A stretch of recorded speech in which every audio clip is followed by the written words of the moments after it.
Sufficient intelligence has already flowered in you. It doesn't matter what kind of a fool you are. Sufficient intelligence has already flowered within you. If I ask you, do you want to be miserable or blissful, there is no second thought as to what is your choice. That much intelligence has flowered. That means you're good enough. That means sufficient evolution has happened. If you did not even know that, then yes, we need to work on your tail, not on your head.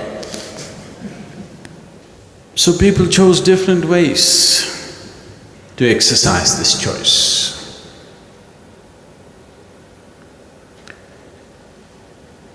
The different means that were used are just this. We have been continuously saying this, these are the only choices that you have. You can do it either out of your action, when your action is no more about you, simply doing something. One can know bliss in that, or one can know this out of devotion.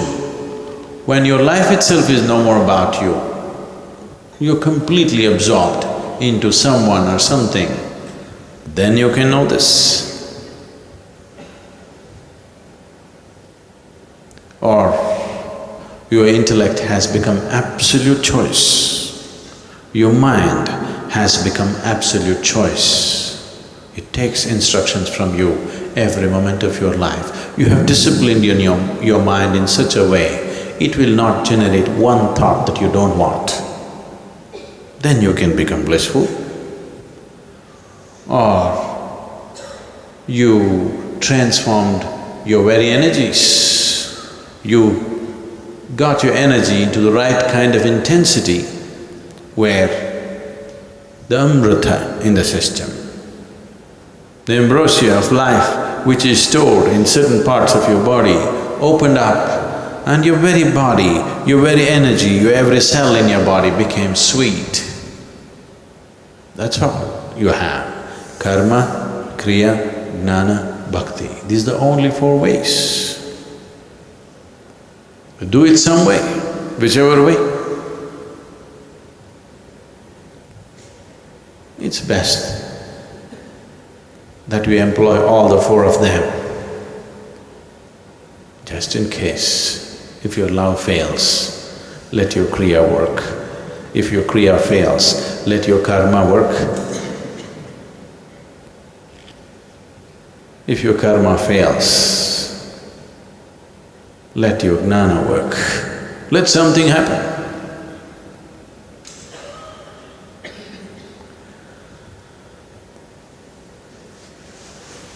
Do not use your intelligence in mediocre ways. It once happened.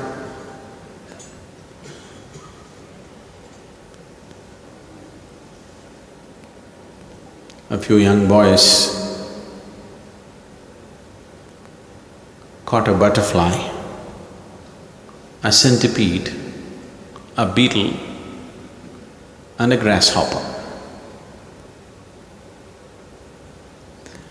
They took the wings of the butterfly and put it on the centipede, cut his legs off and put the grasshopper's legs, and cut the beetle's head and put it in the front, and created a strange creature. And took it to a naturalist who was in the neighborhood with very innocent faces, just like you do. Some of you do this when you come and sit in front of me.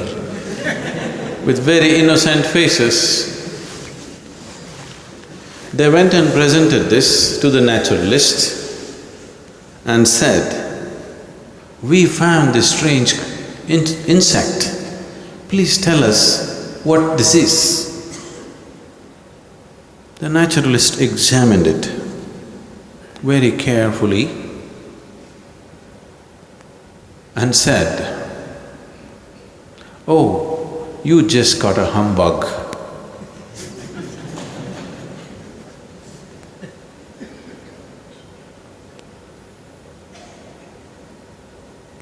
This is the whole problem. This is the whole problem, that your mind and your intellect is busy creating a humbug. With humbug, you don't get anywhere, okay? If you crawl like a centipede, you may get somewhere. If you hop like a grasshopper, you may hop around, not going very far, but still you may get somewhere. But if you become a humbug, you don't get anywhere. That's the first and foremost thing that you have to get rid of. Why there has been such a significant stress on love is just because of this, because you can get rid of the humbug, that strange creature within you which doesn't fit into any definition, which keeps changing, keeps changing every day. It changes its tack and its tricks on a daily basis. This humbug won't get anywhere, because this is not the work for a naturalist.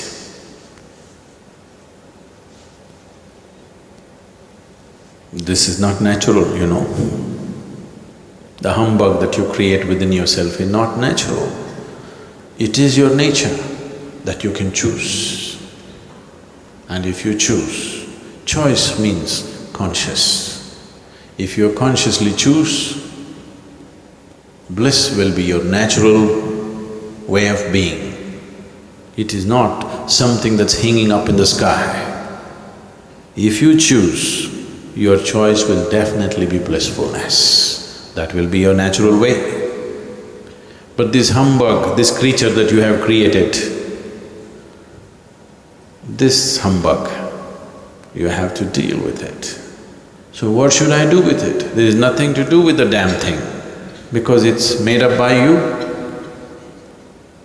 There is nothing to do. It just needs to be discarded. What is there to deal with it? There's nothing to deal with it.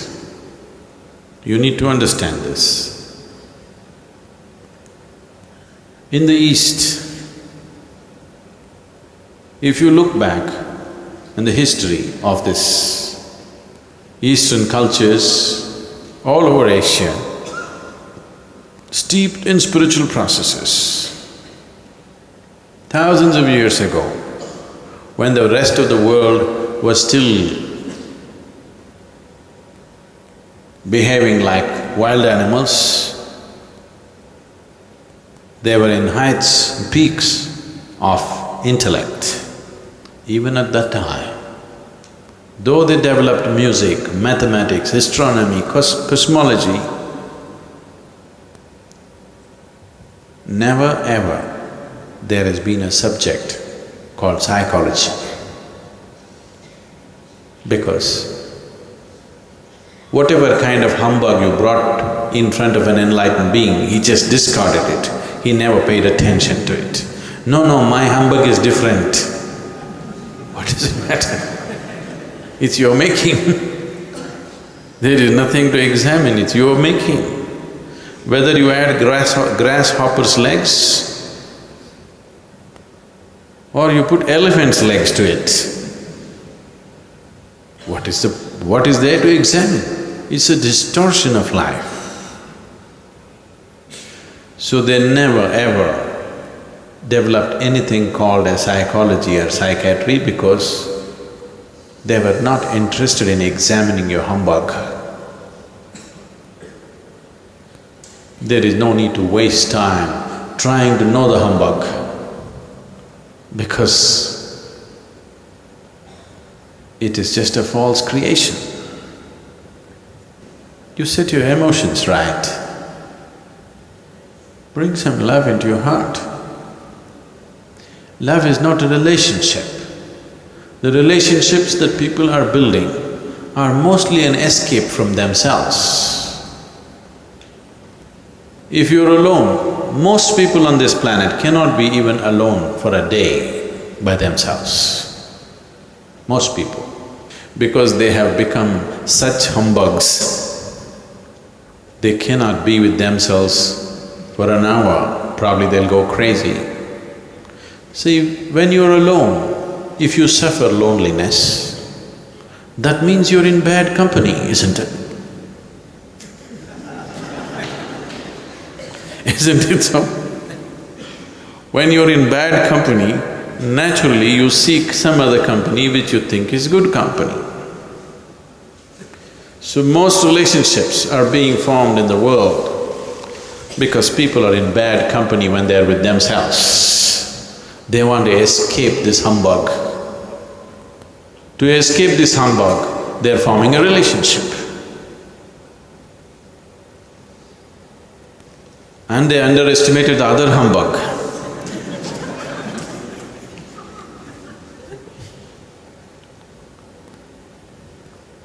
Generally, most people underestimate the other humbug. This is not happening because you made this being so blissful. Now, you want to share this. If this being has become blissful, relationships will not happen as an escape, as a relief from yourself. A relationship is not a relief from your own humbug. A relationship is an opportunity to share your blissfulness, that is if you've gotten there. Otherwise, it is better you're put in a solitary cell. If you don't know how to be silent, at least suffer the solitary. Because at least you will not humbug the rest of the world. Isn't it a safety measure the world should take? Isn't it the norm in every society? If somebody has an infectious disease, he is quarantined. Is that not a normal thing in any civilized society? No? Isn't it so? Because what is not good for you is definitely not good for anybody. If you are suffering the nonsense of who you are, if you are suffering the humbug that you have created within yourself, at least don't give the bug to others.